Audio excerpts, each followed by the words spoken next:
Welcome, everybody. Come on in. Welcome. As you are coming in, please share in the chat where you are joining us from. I'm Jillian Castor, the Community and Advocacy Manager here at Reading Horizons. We're just going to give a couple seconds for Katie to take over. We're going to let a few more people in. But welcome in the chat. Tell us where you are joining from. I'm from Minnesota, so it is finally nice here. All right, we have Ruby from Nevada. Welcome. And Claudia from California. Welcome. I see North Carolina, San Diego, Switzerland. Awesome. Amazing. El Paso, Texas. Hi, Erica. Welcome, everybody. We are going to get started, and I'm just going to invite you right in. I'll have Katie start, but before we go on, actually, I do want to mention, if you stay until the very end of today's webinar, that will make you qualified for our webinar giveaway. We are giving away an Elevate reading library. So this is 4 books filled with passages, all nonfiction for your students, Lexile leveled. It's a great resource. So be sure to stay until the very end. I will pass it over to Katie, but we're glad you're here. All right, Katie. Thank you, Jillian. So my name is Katie. As mentioned, I am an education consultant for Reading Horizons. I work with schools across the U.S. to implement a structured literacy curriculum for students ages kindergarten all the way up to adult learners who are learning how to read. I am originally from Kansas City, so shout out if there's any other Midwest friends in the chat, but I now live in Brooklyn, which I saw some other participants joining from the Northeast. Thank you for being here with us today. Let's go ahead and dive in. So during our time today, we will be busting 4 myths about literacy in the upper grades. Now, just for reference, when I mention the upper grades today, I am speaking anywhere grades 4 and beyond. So that could be later elementary, middle school, high school, maybe even adult learners. For each myth, we will debunk the myth and share some advice and action steps for you to take back to your classroom. All right, so first in the chat, and Jillian and I will be reading out responses. We would love to hear from you. Before we get started and tell you myths that we have heard, what myths have you heard about literacy in the upper grades? So while they're typing, Jillian, what myths have you heard? Well, this is very interesting because I have a brother who teaches high school English. And one myth that I have heard him report is that teachers feel like for our older learners that they really just need accommodations, not interventions. I actually also heard Lindsay Kemeny talking about this on our podcast the other day too, about, audiobooks, how we're often giving students audiobooks, but then just kind of stopping teaching them how to read. So I'd say that's a myth. Those are really good ones. Thank you, Jillian. I see Mary Ellen said you can't do groups in upper grades. Yeah, that's a myth for sure. Oh, Judith said older students can't learn phonics. Myth. Absolutely. I love this one. They already know how to read. It's too late to teach foundations. That upper grades don't need phonemic awareness. Yep, Ruby, I've heard that one too. Basic literacy is not needed in the upper grades. Yeah, absolutely. And we're going to cover some of these myths today. So these are already great ones. Thank you everyone for sharing. If you have more, keep dropping them in the chat for us, please. Spelling doesn't matter or relate to reading. Gail, absolutely. Good myth. Perfect. Okay, so I'm going to start with a quote that I'm wondering if you all agree with. Does everyone agree with this quote? On Teacher Appreciation Week, this feels like a bad quote to start with. So I need to just tell you that no one ever said that. No one ever said teaching is easy. So happy Teacher Appreciation Week. You all deserve all the things. Oh, I hope you're getting showered with gifts or discounts or all of the things because teaching is not easy and we appreciate you. So happy Teacher Appreciation Week. Now, when I started teaching, I started my career in fourth grade. Here is a picture of me on Emoji Day during Spirit Week. And you might see this picture as the laughing, crying emoji because something's really funny. But in this case, I actually like to think of it as the I'm laughing to stop myself from crying face. Because early on in my career, I realized really quickly that there was a lot my teaching degree never covered. I'm wondering if anyone else feels like that too. You get out into your classroom and you're thinking, uh-oh, I don't actually know how to address this. Now, I deliberately chose the older grades on purpose because I did not feel adequately prepared to cover foundational literacy skills.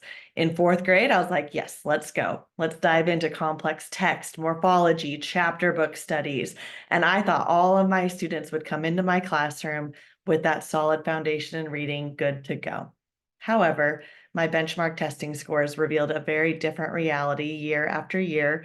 I'll never forget the year in particular that I looked at my beginning of the year benchmark scores, and it showed that half of my students were below benchmark in their decoding abilities. Now, in fourth grade, this is when my alarm bells were really starting to go off, and my learning journey started into what I needed to do to meet my students' needs. In my years since, and in my work as an education consultant, working with middle school teachers and high school teachers, I've consistently heard myths about teaching older learners how to read. It seems like you all do in the chat. So let's get to the myth busting. The first myth I hear a lot, which I already heard today, older learners have foundational reading skills. The problem is just with comprehension. Now, I'm going to turn to one of my favorite experts, Dr. Anita Archer, for the truth. She says, there's no comprehension strategy powerful enough to compensate if a student cannot read the words.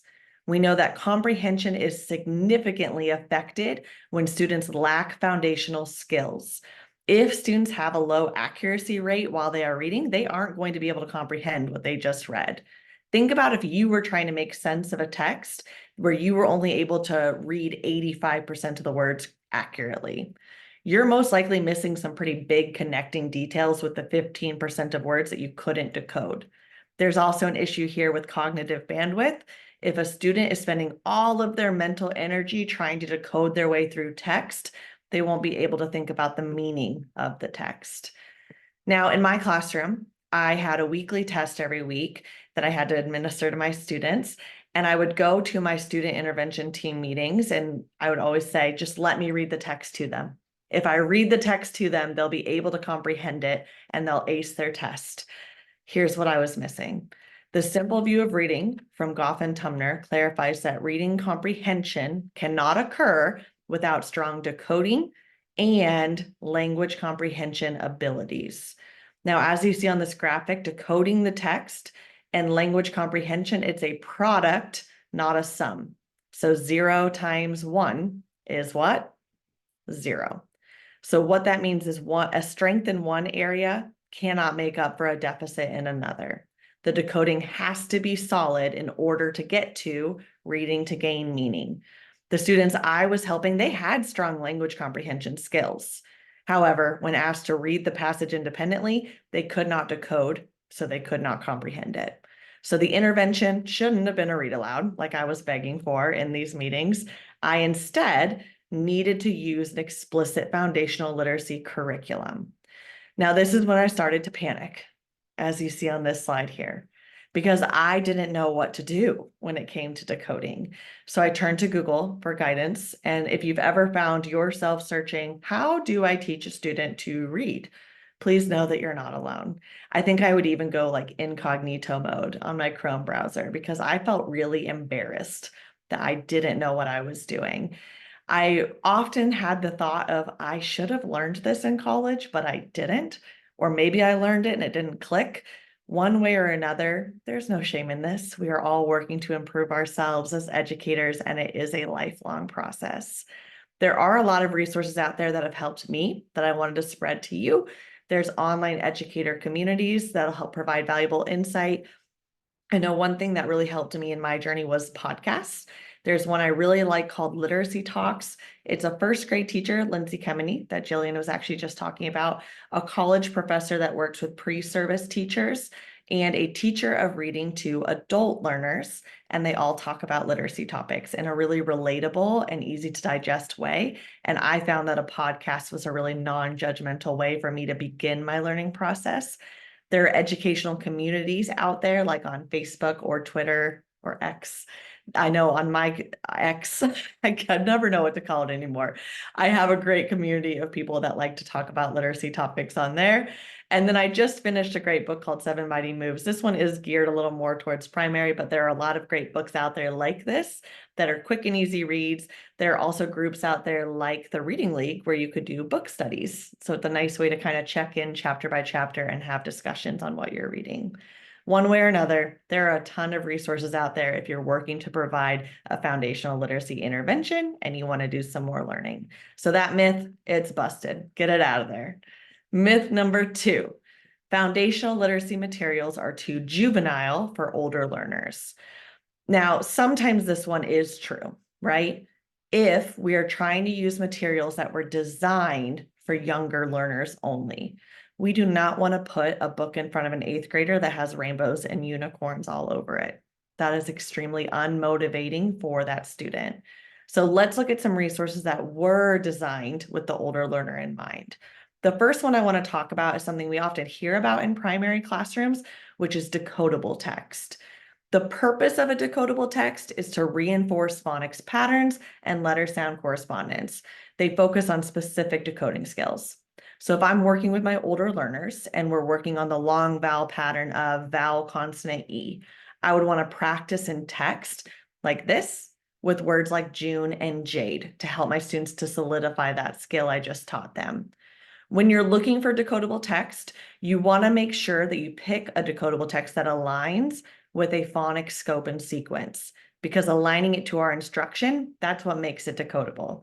Then you can confidently say, okay, this percentage of words are decodable for my students because I've explicitly taught my students these words before I had them practice with it. Now, you've probably seen decodable text out there that does look really primary, the rainbows and the butterflies all over it, but there are decodable texts like this that'll help my students to practice the skill, but they look more simplistic to match their maturity level. Now, as adults that are automatic readers, and I hear this a lot from a lot of educators, they say, well, decodable books are boring because we are automatic readers. So we look at that and we think it's boring, especially at the beginning as we're working up to more and more words that we can read accurately. However, to our learners, keep in mind, if some of our students haven't had success in reading a passage by themselves from start to finish, this is going to be something that we can set them up for success with and help boost their confidence. The decodable text is not meant to be a lifelong instructional technique. It's not something you're going to stay in forever. It's a great starting point, and again, a great confidence booster. So let's look at where to go next, including what the giveaway is today.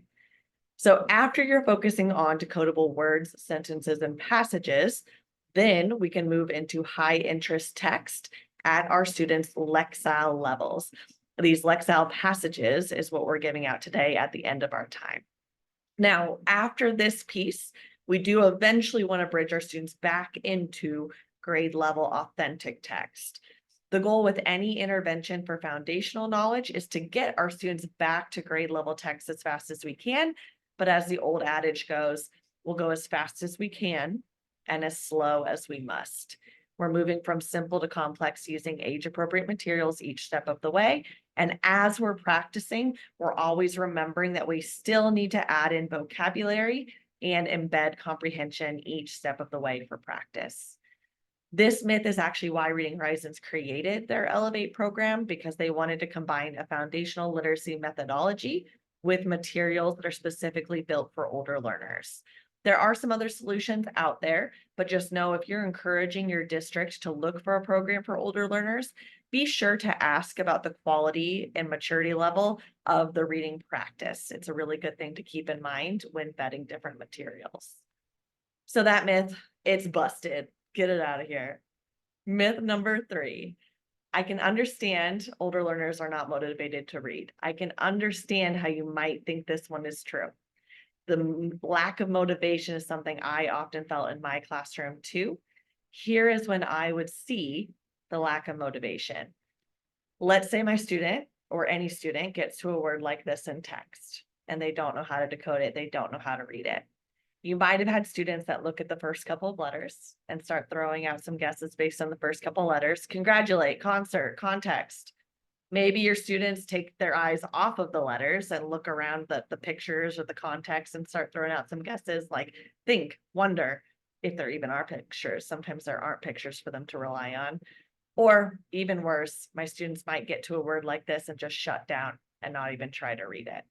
I've had all of these scenarios in my classroom, and this is often when I would start to hear the negative self-talk occurring. I can't do this. I'll never be able to figure this out. My students appeared to be really unmotivating, but it was coming from a place of frustration. The good news is motivation has been studied by researchers, and they have found dimensions of motivation that have shown positive reading outcomes for our students.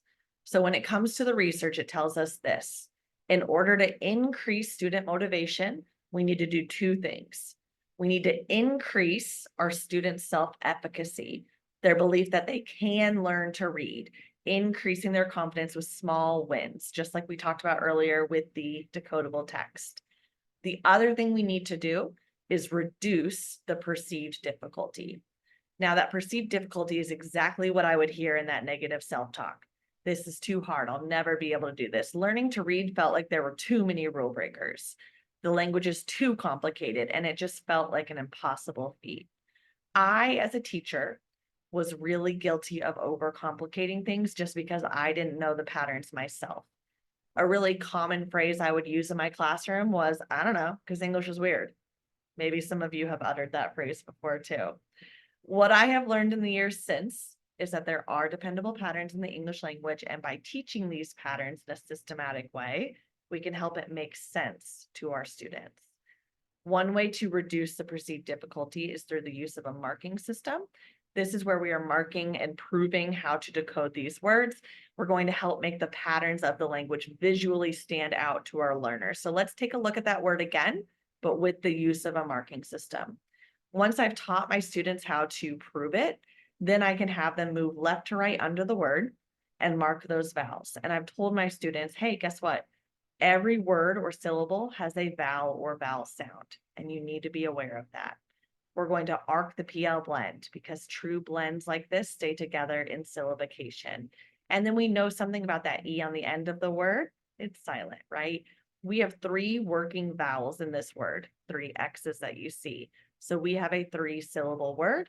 I'm going to teach my students decoding skills so that they know how to break down the word into syllables. Once we've broken it into syllables, we'll go one by one and we'll prove why each syllable has a short or long vowel sound and why. The goal is that the length of the word is not a roadblock any longer because our learners can understand the patterns enough to crack the code.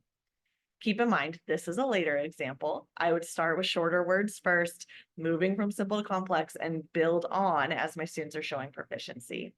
I recently visited a middle school to speak with reading teachers, and they were using a method like this with their students. One of the learners walked into the classroom and the teacher said, hey, what's your favorite thing about learning to read like this? The 8th grader thought for a moment and said, I like breaking down the words. It makes sense. Imagine how empowering it feels to a student that maybe has been struggling for years to feel like it's finally clicking. Oftentimes, it's not that they're unmotivated, it's that they haven't received the right tools or instruction yet to read those words efficiently, and the motivation will increase as they find success with instruction. So myth number 3, you guessed it, it's busted. This is my Mythbusters application for their show, but I don't think that show's still running anymore, so I think I'm out of luck. Okay, we've got one more myth. Our last myth is that older learners will fall behind in grade level standards if they focus only on foundational reading skills. Now, if you believe, for example, that 8th graders need to practice their standards only at 8th grade level text, as we talked about today, your students will most likely quickly lose confidence and motivation, and that's where that frustration comes in. Instead, we can provide accessible text that allows for simultaneous practice of those foundational skills we've been working on and some engagement with grade level skills and some reading comprehension best practices that will still serve them well. We're talking about some flexible reading strategies that students can learn and then apply with more complex text as they're ready for it with scaffolded support. So when I would place a text in front of my struggling student that I've mentioned today, if I placed a fourth grade text in front of them, it usually got met with a groan. They wouldn't want to read it. The other students were reading it and they'd kind of look at the text. And when we got to the comprehension questions, they'd kind of shrug and say, I don't know, for each of the comprehension questions. However, my student could start to analyze the text once I was able to lower the text complexity. They could apply those reading strategies and work with comprehension questions once I lowered the complexity. So here's how it works. Using a lower Lexile passage, and that's what we're giving away today, some of those Lexile passages. What you can do, take the passage and have your students start by highlighting the challenge words, and they're going to actually practice those challenge words in advance. I might want to prep my students for some of those challenge words if there's some of my more difficult vocabulary terms, which, speaking of, if we're highlighting these words in advance and they're whisper reading it to practice in advance, this is a great time to bring that in as a vocabulary lesson to help prep them to read the passage, maybe even build some background knowledge before we dive in. Then we're going to read the text multiple times and we're going to get creative with that reading practice. We want to see some choral reading where we're reading all together as a group. Maybe more supported, we do a echo read where I model a fluent read and then they echo that back to me. Maybe we're doing some partner reading where I'm listening in and providing immediate corrective feedback if needed, so that once we've read it a few times, then my students can really focus on the meaning within the text rather than spending all their mental energy trying to decode. Finally, we're going to focus on strategy instruction with that appropriate text. So we'll spend some time on things like generating and asking questions, summarizing the text, having students write about what they read, so that instead of letting the frustration build, my students could then analyze the text to find the answers to those comprehension questions. We're using this as a starting point so that my students can work their way up to more complex text alongside that foundational literacy instruction. Myth number 4 is, say it with me, busted. So we took the 4 myths and we revamped them. And these are now 4 truths that we're going to send with you back into your classroom. So the first truth is that we need to address gaps in foundational literacy skills at any age with explicit instruction. If those gaps are there, we need to fill them before we can get to the rest of our instruction. 2, seek decodable texts that are designed for older learners' maturity levels. Ooh, I saw Gail said in the chat, if it's not explicit, they will miss it. I love that. Absolutely, Gail. All right, truth number 3. We need to increase motivation to learn to read by providing the right tools to read those words efficiently, like the use of a marking system. And then number 4, we need to teach reading strategies using accessible text. So let's continue to myth bust, challenge assumptions, and innovate in our teaching practices, because at the end of the day, literacy is opportunity. And think of the doors we can open for our students by providing this for them. I'm going to turn it back over to Jillian because we have a giveaway to do. Awesome.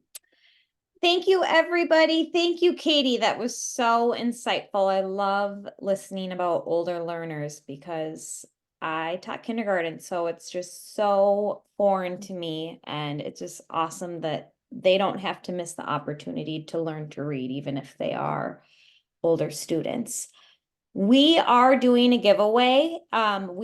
Like Katie said, we are giving away our reading library. So this would be a good resource to use for some of those skills that you just mentioned to us. We are not going to do the drawing today, however. We are going to wait 1 week, and that is going to give you a chance to share the recording with your colleagues. Hopefully they can watch it and then they will be entered, and then you will win and you can share it with each other.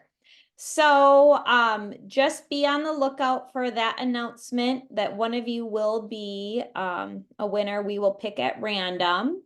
And then if you click to the next slide too, I just want to let you know at the end of this, when we end the webinar, you will automatically be led to a page with our brand new ebook authored by Katie, 4 Literacy Myths of Older Learners.